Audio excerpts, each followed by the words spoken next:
On the cutting edge of the new mainstream, Christine Upchurch is passionate about bringing together science, psychology, and spirituality in a way that can be applied to our everyday lives for true transformation. The Christine Upchurch Show, stellar conversations to illuminate your journey, engages some of the most inspired visionaries on the planet in lighthearted, lively dialogue. Join us as we explore the expansive nature of reality in a down-to-earth way, offering you insights and tools, empowering you to become that bright light you're meant to be. Now, here's your host, Christine Upchurch. Hello, everybody. Welcome. I'm so glad you've joined us here today. You may be listening live on 1150 AM KKNW over the airwaves, or perhaps anywhere around the world on Transformation Talk Radio over the internet. You might be listening after the fact on one of the, dozens of places this ends up as podcasts, including ChristineUpchurch.com. But I tell you, whenever and wherever you're listening from, you're going to be really glad you joined us.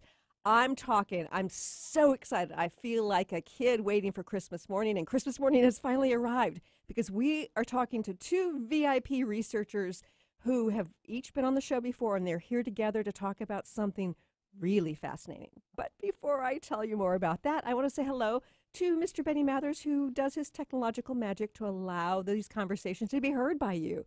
Good morning, Benny. Hi, and just in the nick of time for today. We've got a lot going on in the world. We do.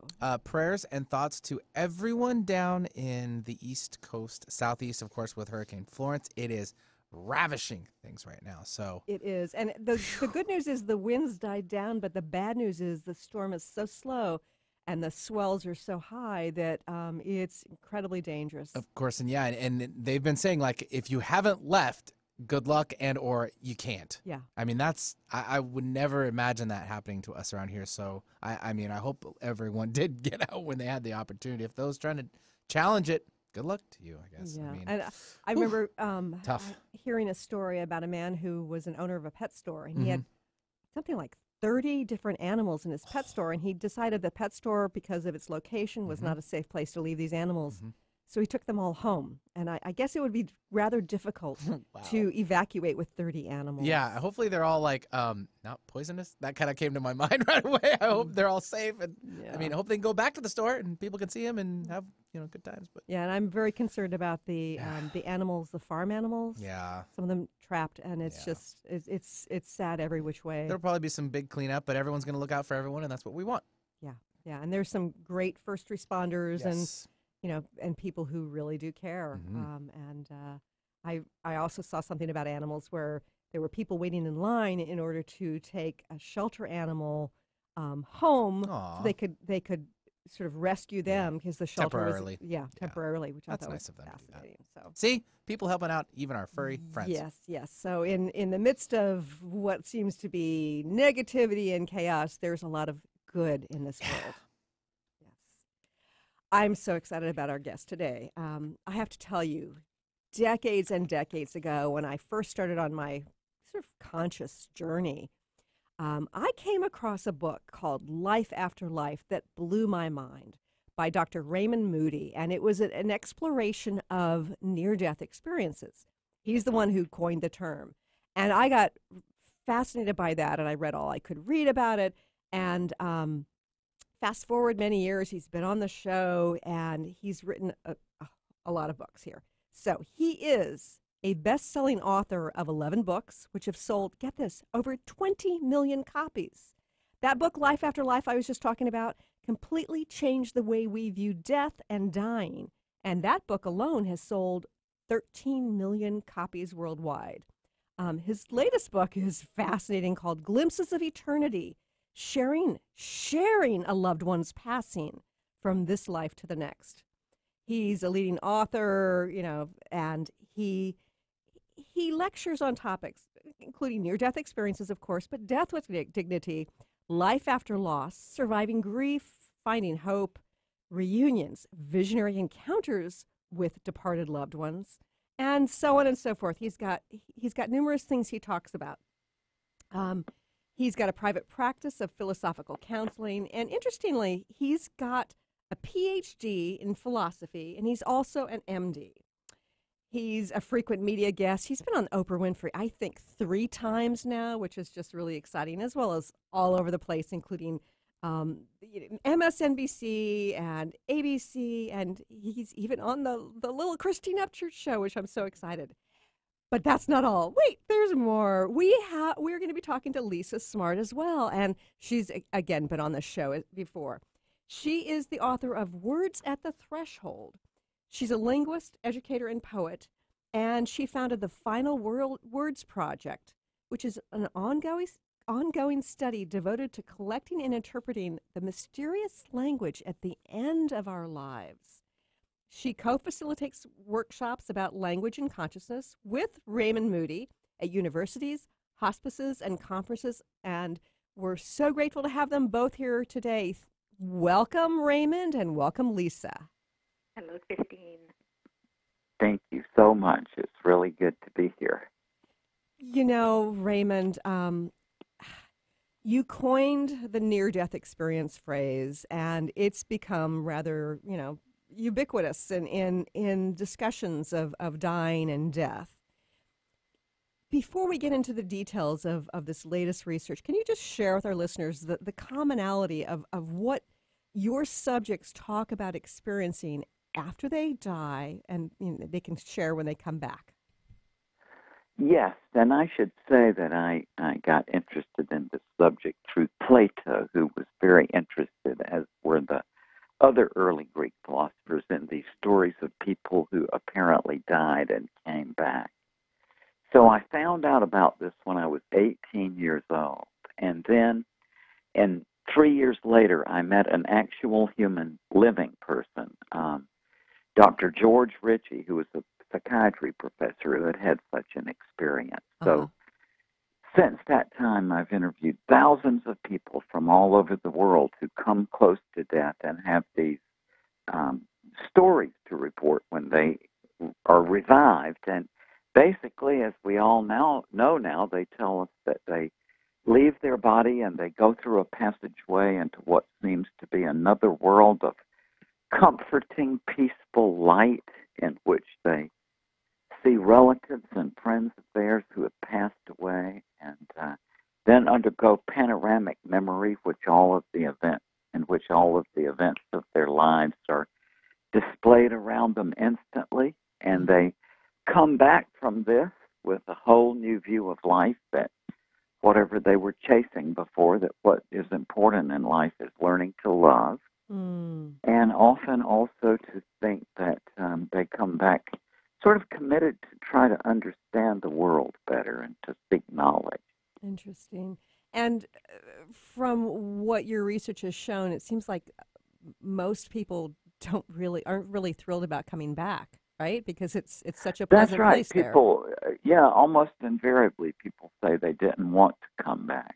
They may choose to come back when given the choice, but they say that for themselves they would rather have stayed, but they came back on behalf of their children is the usual reason.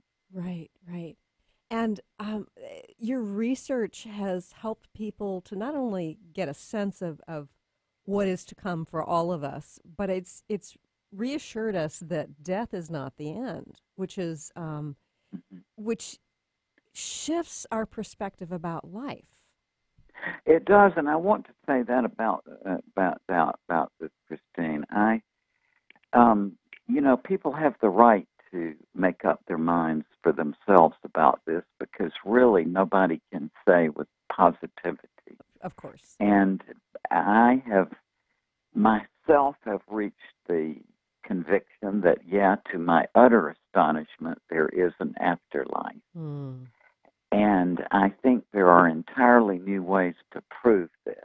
And at the same time, I think that this is not something that somebody should take somebody else's word for, right? This is a very complex problem that everybody has to work through for themselves. So I'm not convinced. I'm not trying to convince anyone else. I'm just explaining to everyone where I have come to on this, because so that they can know my prejudices and presuppositions more than anything else.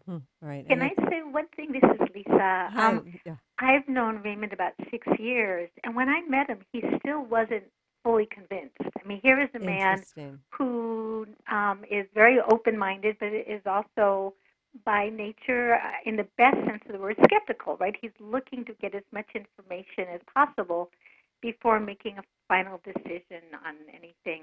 And it was in the time that I've known him, about 3.5 years ago or so, that he said that he had now become fully convinced. And so it was for me quite remarkable to watch Raymond's process after 50 years now of investigating this area, and suddenly seeing for him that process of feeling that he could actually say, I am convinced now.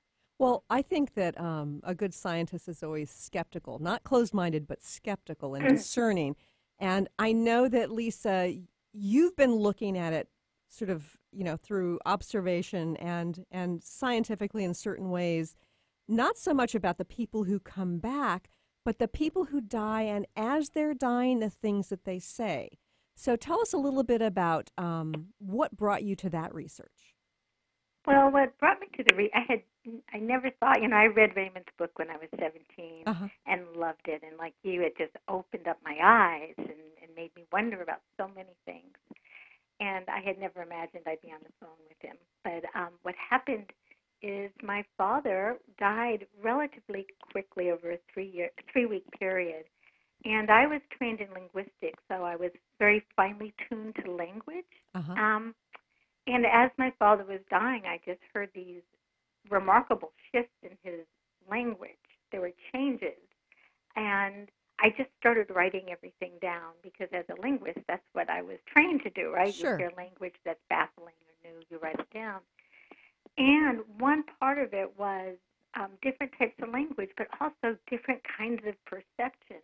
So Raymond had mentioned earlier about one of the common things that people describe in near-death experiences is seeing the deceased, seeing loved ones. Sure.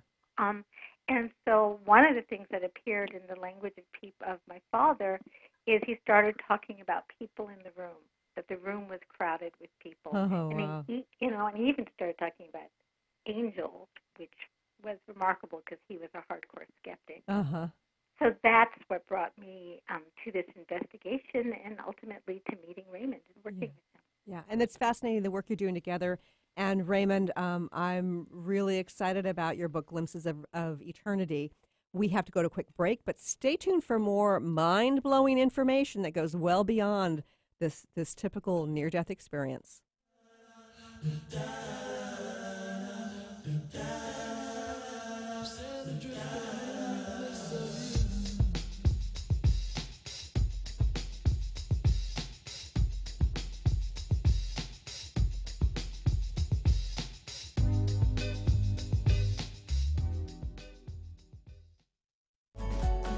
Are you ready to shift gears from spiritual seeker to spiritual rock star?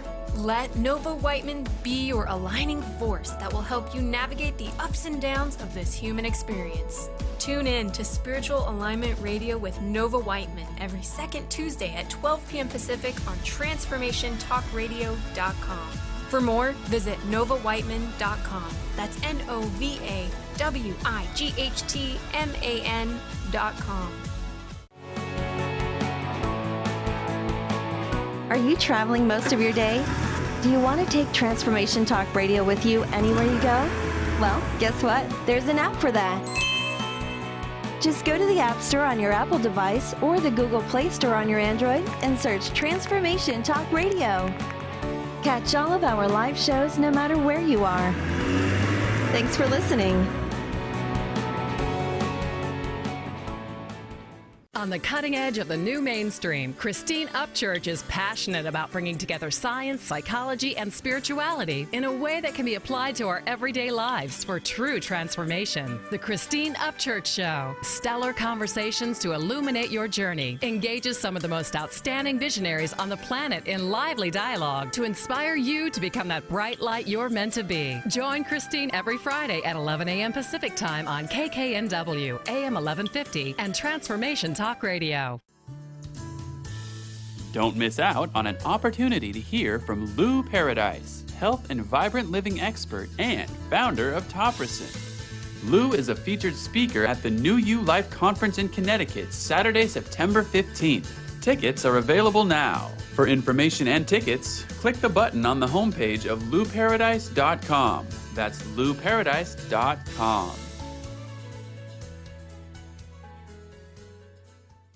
I'm Christine Upchurch, and this is a Stellar Reflections Minute.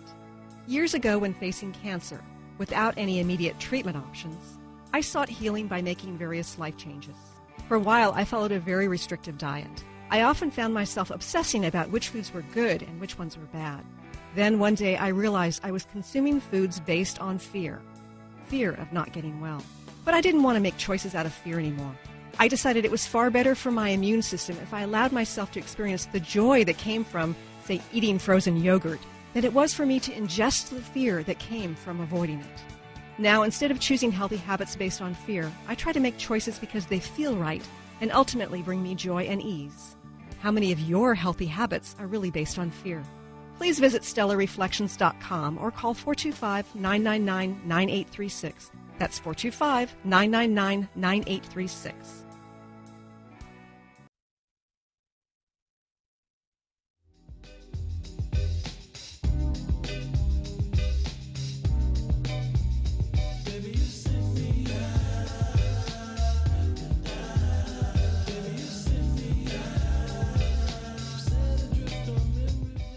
Welcome back to the Christine Upchurch Show here on KKNW in the Seattle area and Transformation Talk Radio around the world. Okay, now I'm fascinated, Raymond, by this book, Glimpses of Eternity, because, okay, so from a scientific perspective, you know, I've got a background in as a statistician. You know, I've worked in a research realm. Of course, I've also worked in energy healing, so I've worked in in alternative healing as well. But when I hear about the near-death experiences, people, you know, individually sort of going to that other side, so to speak, and coming back, there's a part of me that's just a little skeptical that says, well, what happens if our brains just sort of create this stuff? Yeah. Glimpses of eternity, something different is happening that goes beyond the individual who's passing. Can you share some examples yes, of what you're that's talking right, about? Christine. It's basically this viewpoint that you hear from people saying, oh, these things are just caused by the oxygen deprivation to the brain. Uh-huh. And I have always known since very early in my research that that's just not the case. The reason is I learned from one of my own medical school professors my first year in medical school. She had the same experience, not when she herself was ill, but when she was unsuccessfully trying to resuscitate her mother. Uh-huh. And as her mother died, she got out of her own body and saw her mother's dead body down below in her own body, and saw the presence of her deceased mother there with her. Wow. And saw her mother recede into this light and being met by relatives and friends of her mother's who had died, and then coming back to her own body. And I've heard hundreds and hundreds of these. So something else is going on. And in this time at the bedside of the dying, amazing things happen. And one of them that I was got interested in medical school is this phenomenon that Lisa is investigating, because despite the fact that I'm known for this near-death thing, my background in philosophy had to do with logic and philosophy of language and ancient Greek philosophy. And so I had studied and also interested in Dr. Seuss and Lewis Carroll and the nonsense literature of children. So when I got into medical school, I began to see that in the last few days and hours of life, that people very commonly will start talking in this very enigmatic language and often quite nonsensical. And the family members who are left behind are very impressed by this. And they say something like, you know, I knew even when he was saying it that it was nonsense, but somehow in the back of my mind, I felt I kind of halfway understood it. Well, I was kind of working on this about 6 or 7 years ago when Lisa and I met, and she really had that experience with her father. So she took right up on this and has come up with an incredible piece of work.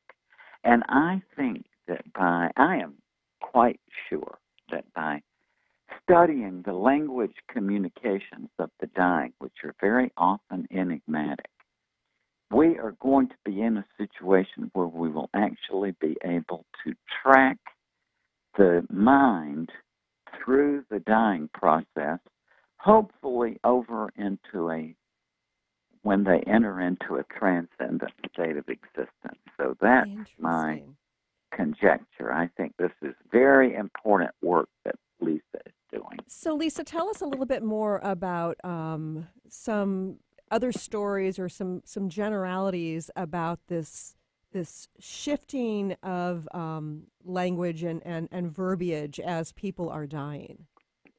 Well, one of the things that we see, people go from speaking very literal language, you know, give me a cup of water, or, you know, nice day outside, or whatever, just literal language. And it generally moves towards continuum of being more metaphorical and more nonsensical. So meaning becomes looser, right? There's less literal meaning oftentimes. Okay. So people may start speaking in metaphors, talking about a trip that's coming. And if you look, there's this continuum from literal language to nonsense that makes generally no sense. So someone might say something like, yes, I'd like scrambled eggs, but where would you reappear? Right? That's nonsensical. Right? That's nonsensical language. Well, one of the reasons why Raymond and I have worked together is Raymond's done research on different types of nonsense as a philosophy student and throughout the years.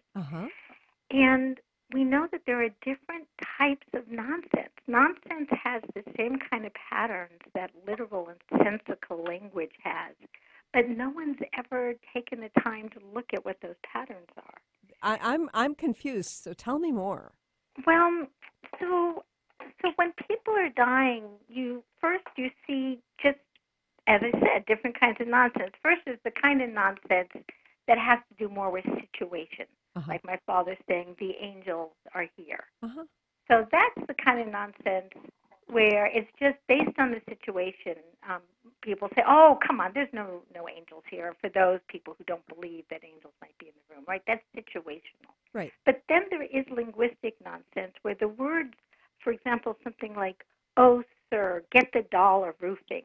It doesn't make sense. But we also know that nonsensical language oftentimes corresponds or associated with transcendental states, right? So, for example, speaking in people describe these ecstatic states when they're speaking really completely nonsensical syllables. So what I have found over bringing together different fields of research is that as people are moving towards more and more nonsensical language, which often occurs, not always, but often as people are dying, it's that language is oftentimes associated also with states of mystical states, which are considered more what people call right brain, right? Or those kinds of states, and that nonsensical language seems to be very closely connected to musical states and mystical Yes, and see, there's a difficulty in ordinary language because people don't like that word nonsense. but they love nonsense. Dr. Seuss, Right. Lewis Carroll, doo-wop music, Uh-huh. and there are many spiritual dimensions, like in glossolalia, speaking in unknown tongues, and koan, which are nonsensical, like what is the sound of one hand clapping, but which nonetheless bring about profound altered states of consciousness. So Right. what Lisa and I have decided to do is to, you know, Christine, that there is just so much in the field that the three of us are in. There is a great deal of pretense and charlatans and imposters and people who are not very serious. Sure. So what Lisa and I have decided to do is to create a sort of online educational portal so that we can talk about all these big things: near-death experiences, shared death experiences, mystical experiences, the unusual language of the dying. And so we're going to have an online forum open, and we have some great people to interview lined up. We're going to interview Evan Alexander will be our first one. Fabulous.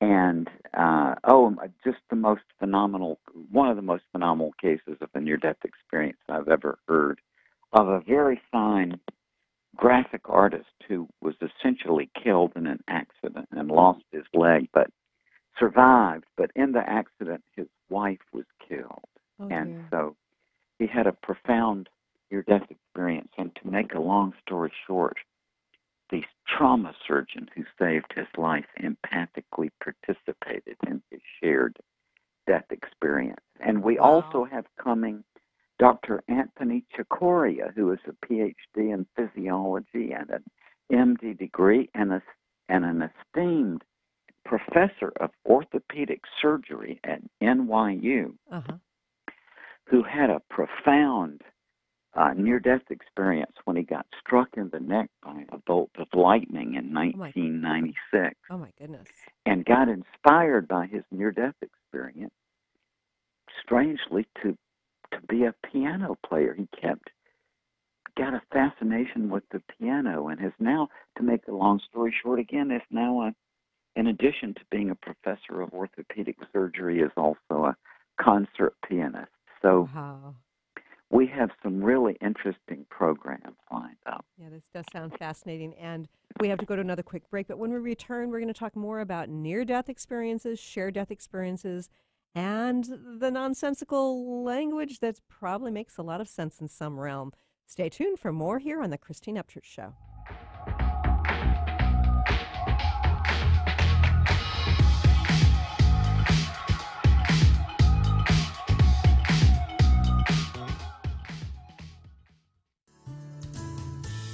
Don't miss out on an opportunity to hear from Lou Paradise, health and vibrant living expert and founder of Topricin. Lou is a featured speaker at the New You Life Conference in Connecticut, Saturday, September 15th.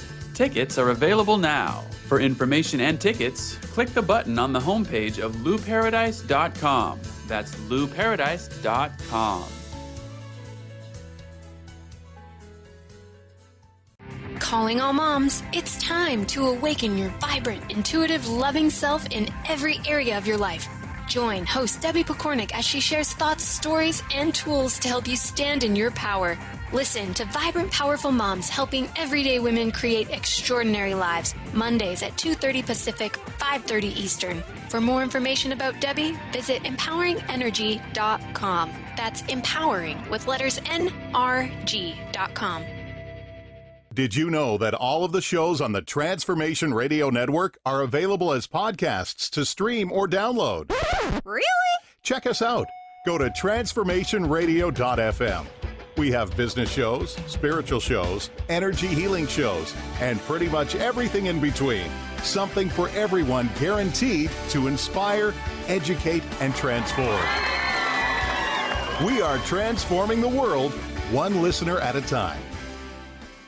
Conscious Confidence Radio, a timeless wisdom with Sarah Main. Tune in each month on Transformation Talk Radio and join Sarah on an adventurous journey to the deeper level of meaning to move beyond today's world of constant change, confusion, and uncertainty beyond the shadow of fear. This hit show explores key concepts such as confidence, values, and attitude in a dynamic way. To learn more about Sarah and her work, visit sarahmain.com. Miss any shows during the week? Don't worry, we've got you covered. With the free Transformation Talk Radio app, you'll have access to all of the past week's shows in the palm of your hand. Tune in to Transformation Talk Radio anywhere you go with our free app for any of your devices. Check out our app in the App Store and Google Play Store today. On the cutting edge of the new mainstream, Christine Upchurch is passionate about bringing together science, psychology, and spirituality in a way that can be applied to our everyday lives for true transformation. The Christine Upchurch Show, stellar conversations to illuminate your journey, engages some of the most outstanding visionaries on the planet in lively dialogue to inspire you to become that bright light you're meant to be. Join Christine every Friday at 11 a.m. Pacific Time on KKNW, AM 1150, and Transformation Talk Radio.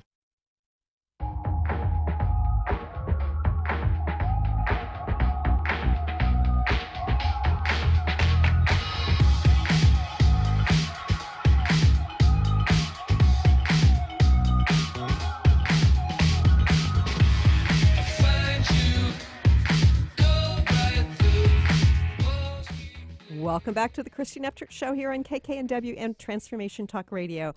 Oh my goodness, I'm talking to Lisa Smartt and Dr. Raymond Moody, and we're having a fascinating conversation both on the air and off. Now, Lisa, you were just mentioning during our off-air conversation about what sometimes people will say something that doesn't make any sense, but it makes perfect sense within the context of their experience. Can you share what that line was? Exactly. Well, Raymond's described several people in his research who have had near-death experiences will say, I've never felt as alive as when I was dead.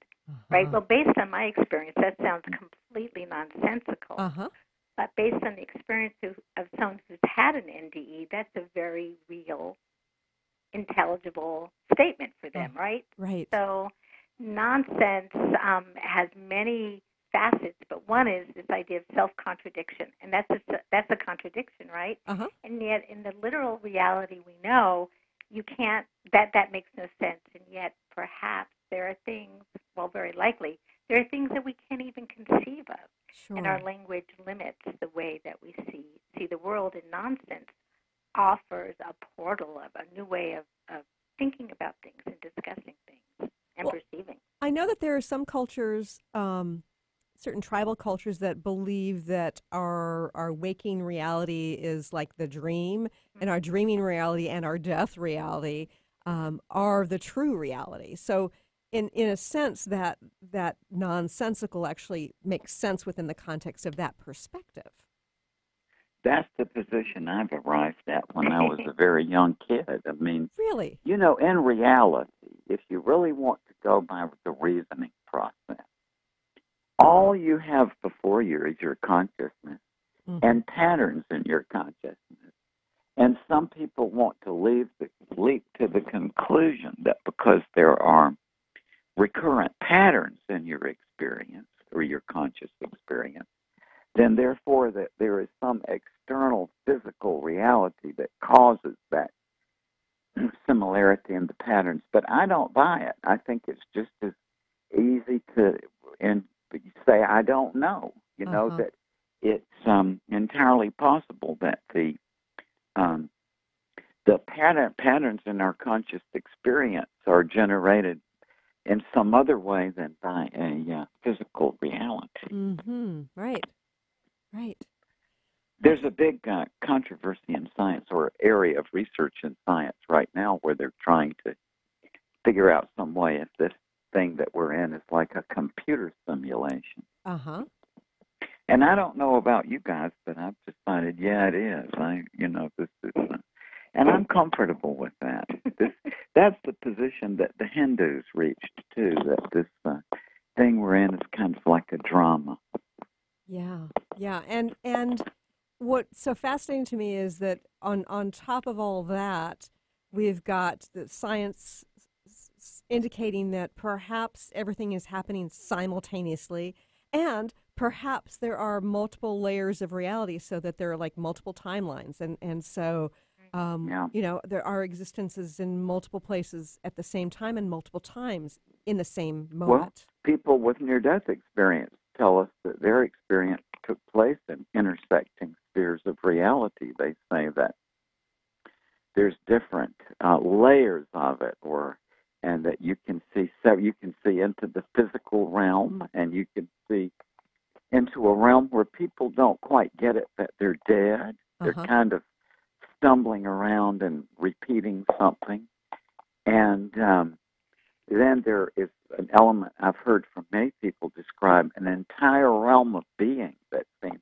to be devoted to the pursuit of knowledge, and that of my friend George Ritchie, he said you can't even imagine if you try to in your mind condense Caltech and MIT and Yale and Princeton and Harvard and all of them into one institution. You can't even begin to imagine what this is like. But he said he saw in one area or one aspect of this institution of higher learning, he said that in which were cataloged or stored the holy books of the universe. And so, is that like what some people refer to as the Akashic records? Do you think? I don't know. I don't know the connection there, but I mean, I've just heard this from most of the people I've heard this from are just people who didn't have any interest in this kind of thing, but who just suddenly found themselves in an accident or having a cardiac arrest, and that feels that this was sort of thrust upon them.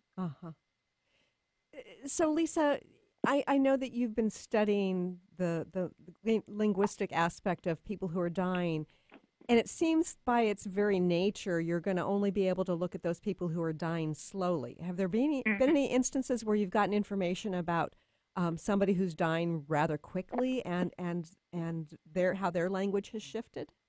Yeah, we have some samples and reports of people who have been in car accidents or have been shot, and people definitely displays the kind of language we're talking about, that it might be nonsensical, or the one that's well known, though, it took place back in the 90s, but it's Sam Kinison, the comedian. Right. And he was in a head-on collision, and he just said, one of his friends witnessed this. He said, "I don't want to die, I don't want to die." And the person didn't know who he was talking to, but he was saying that out loud. And then the friend described that Kinnison sort of cocked his head and said, but why? And after another pause or so, he just started shaking his head and said, okay. And then the friend who's with him said whatever voice that was talking to Kinnison gave him this kind of the right answer, and suddenly it just felt like he was able to relax with it. Now, that isn't necessarily nonsense. That's more an experience of seeing or experiencing some kind of being. And then you have cases where people have been shot, where you do hear a lot nonsensical. There was this criminal, Dutch Schultz, who said, do you remember the exact words, Raymond? Something... well, you can't remember the exact words because it's so incoherent, but he was hilarious, and it was just... And, it has definite patterns, but, in the hospital, you hear this all the time, and when people are delirious, they go on and on and on, usually using words that make sense, but put together in combinations that just don't make any sense. And it's a fascinating phenomenon to observe because you're always sitting there trying to make sense of it, right, to see something behind it. But we know for sure that the language of the dying is very, very important and a kind of underexplored area of research. Right. And what's so fascinating writing down what their loved ones say, and as I did with my father for 3 weeks, and you capture that language that in isolation seems to make no sense, you can begin to find fascinating patterns. Now, some of the language is just completely nonsensical. That's the definition of nonsense, right? It doesn't make sense. But then there are also these patterns where people are telling stories over several weeks, perhaps, that come in little bits and pieces. So in isolation, make no sense. So, for example, someone might talk about the boxing champion that just walked into his room. And then 3 days later, then he talks about how the boxing champion has now brought his son with him. And the story evolves and evolves. And it's so fascinating to hear the unfolding of these narratives that have that quality of the dream language that I think that it seemed like you may have been making some kind of reference to, but that sense of kind of dream time language. Right. And I know that within a dream, sometimes I'll wake up from a dream and I'll think it made perfect sense within the context of the dream. And yet, if I'm trying to make sense of it with my conscious waking mind, it doesn't make any sense. That's a great example. Yeah. I'm really fascinated by these shared death experiences. And when we return, Raymond, I'm going to want you to share a little bit more about some of the other experiences that people have had where they've found out information that has only been validated later. Stay tuned for more with the wonderful Lisa Smartt and Dr. Raymond Moody here in just a few moments.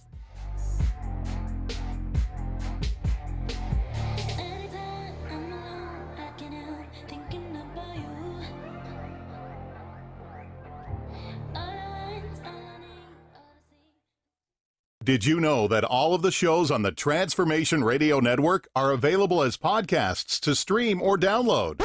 Really? Check us out. Go to transformationradio.fm. We have business shows, spiritual shows, energy healing shows, and pretty much everything in between. Something for everyone, guaranteed to inspire, educate, and transform. We are transforming the world, one listener at a time. Have you been seeing numbers like 111 and 222 everywhere you go? Do you feel that the universe may be trying to get your attention, perhaps offering a message of some sort? As it turns out, numerical patterns and certain types of geometry form the very fabric of our reality, from cells under a microscope to the astronomy of our night sky. At Stellar Reflections, we offer special sessions which tap into these patterns, designed specifically to support you on your journey. The 111 and 222 activations are sessions activating new patterns in your energy field, which in turn can help you create new patterns in your life. After just one session with a practitioner, either in person or via distance, clients report gaining greater clarity, becoming more intuitive, and honoring their inner truth as they move forward in their lives. Curious about what these transformational sessions might do for you? Call 425-999-9836 or visit stellarreflections.com. That's stellarreflections.com. This is Peggy Snow, practitioner at Stellar Reflections, with a Stellar Reflections Minute. So many people these days are trying to find ways to relieve their stress. What happens to our breathing when we're feeling overwhelm and stress? When we tune in, we realize that we're either holding our breath or taking very shallow breath to signal the body that all is well, which most of the time it is. Sometimes all that is needed is a nice, deep breath to break the cycle. First, exhale to get all the stale air out by engaging the abdominal muscles and blowing gently. Next, take a nice full breath in, feeling it fill your body all the way down to your hips. Release fully and enjoy the freedom of movement. Notice how your body feels. Do you feel refreshed? Calmness is only a breath away. This has been a Stellar Reflections Minute. For more information about what we offer at Stellar Reflections, visit us at stellarreflections.com or call 425-999-9836. That's 425-999-9836. Don't miss out on an opportunity to hear from Lou Paradise, health and vibrant living expert and founder of Topricin. Lou is a featured speaker at the New You Life Conference in Connecticut, Saturday, September 15th. Tickets are available now. For information and tickets, click the button on the homepage of louparadise.com. That's louparadise.com.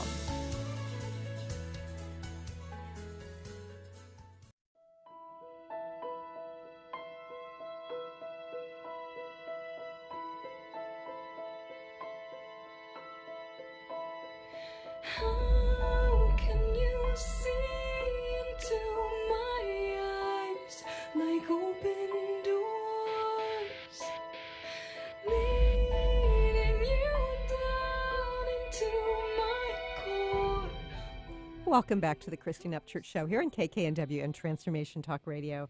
Wow, this hour is flying by. I wish we had 2 hours to talk today. But Lisa and Raymond, I want you to share with our listeners how they can connect with you and about what's going on with your new project. Yes. Lisa, you're better at address things than I am. Well, we're creating an online platform called the University of Heaven. And, Raymond is getting a little older, and it's getting harder to travel. And he's got so much wisdom to share. And we wanted to create a legacy site so he'd be able to share all his work and also the work of all the people who have been mentored, like myself, by him. He's so generous with so many people. And Eben Alexander, Jeffrey Olson, Mary Neal, all these people have really followed in the footsteps of Raymond, right? He blazed the trail. So we want to create an online platform where people can come and teach, and we're going to do workshops and offer inexpensive webinars, live webinars, and recorded classes in all the topics that, shared death, near death, after-death communication, philosophy, final word.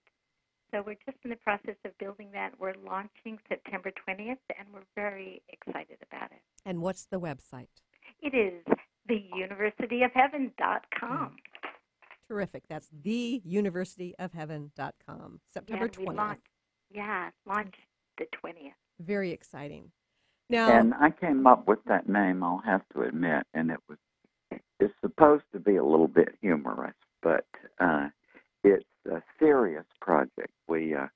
Our idea is to present really serious programs on this.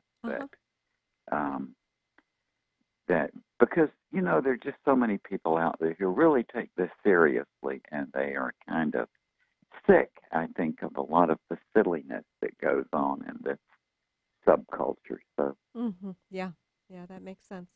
Okay, so in your book, your latest book, Glimpses of Eternity, Sharing a Loved One's Passage from This Life to the Next, can you give us some more examples of what a shared death experience is like? Yes. Basically, a shared death experience has the same elements and components as what we call a near-death experience. But the difference is that in a near-death experience, somebody comes close to death, like in an accident or an illness or a cardiac arrest, from which they are revived.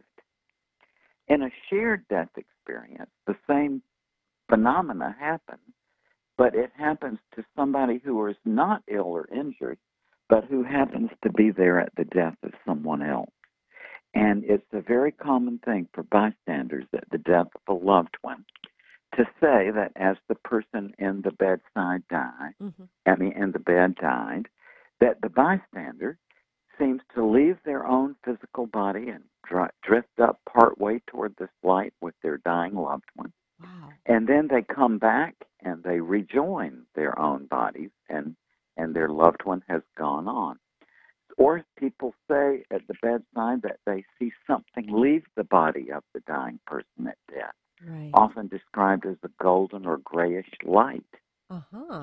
Or people say that during the dying process they see of their relative, they see the room filled with light. They may tell us that they see apparitions of the dying person's dead relatives who seem to be there to come comfort them and help them through the transition. And they say that the room seems to change geometry. People tell me all the time, it's like they suddenly realized that they were looking at something in the room from an impossible angle. And most incredibly, people will tell you that as their dying loved one passed away, that they actually empathically co-lived the dying life review of the person who passed. Whoa. So let's just pause here for a minute. So I know. people who've had near-death experiences talk about the life review. So what are you saying here? I'm shocked. I mean, this is the most shocking thing I know about this, that apparently sometimes people empathically can co-live your life review.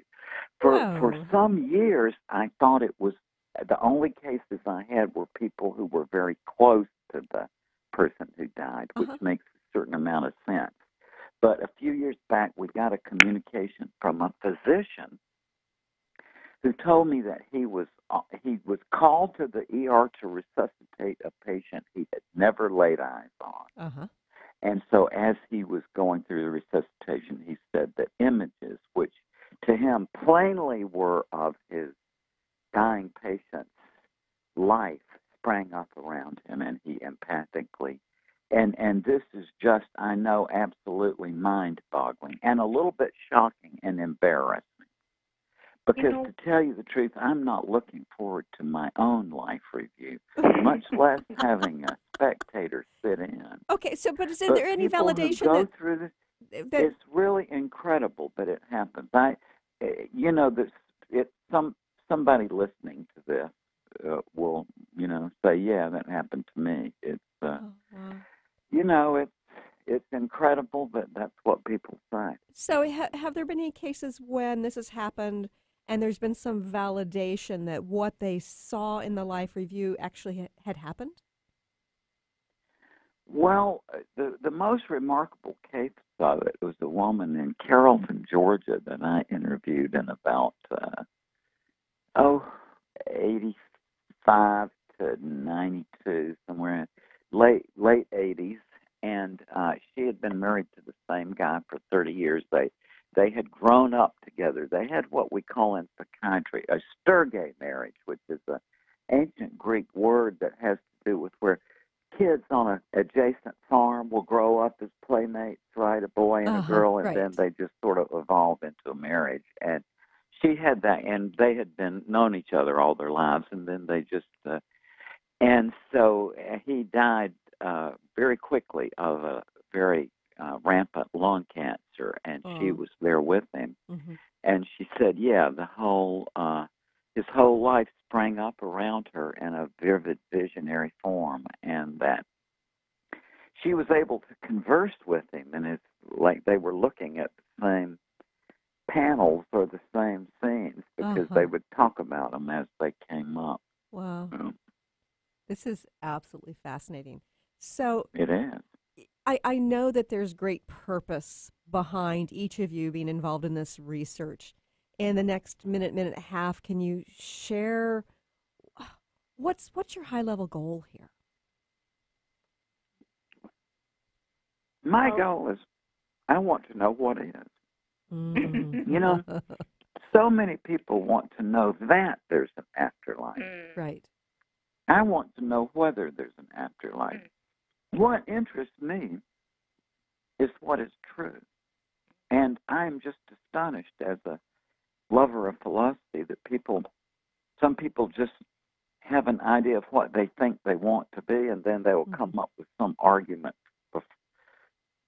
for that, and that's no fun to me. I want to find out what is. Right. And I can honestly tell you that I always just assumed I was not religious, except a slight smidgen of Judaism through my aunt and a lot from my dad's friends. But I just grew up mystified by this whole, especially, I just don't understand religion. But so this has been a hard slog for me. I had grown accustomed to the idea that death is time limited, or life is time limited, and you has a beginning and a middle and an end. But I give up. I've just seen so many things. I give up. I don't know what else to say. Right. And Lisa, in 20 seconds or less, what's your high-level purpose? I have to say very similarly to Raymond, just discovering what is so much more exciting than having a belief that you have to adhere to. And life, the mystery is so huge. And the more I learn, the more in awe I become in doing this work. So I love what Raymond says. What is really the most exciting quest, I think, and purpose. And I think about us on this planet right now going through a transition of sorts, and sometimes it's chaotic. But to have more of what is relating to dying and death does play and will play a very important role. And I thank each of you for showing up to help us with this and to do your play these really important roles. Dr. Raymond Moody and Lisa Smartt, thank you both for joining us here today. Thank you both, and thanks so much to the listeners. And I hope some of you will be interested to join us in our program. So thank you so much. And again, it's theuniversityofheaven.com. And thank you for joining us here today. I look forward to talking to you again soon. Bye, everybody. You've been listening to the Christine Upchurch Show, stellar conversations to illuminate your journey. Each week, this show engages some of the most outstanding visionaries on the planet in lively dialogue to inspire you to become that bright light you're meant to be. Join Christine every Friday at 11 a.m. Pacific Time on KKNW, AM 1150, and TransformationTalkRadio.com. For more information about the transformative healing work of Christine, visit www.stellarreflections.com. And for weekly topics, visit www.transformationtalkradio.com.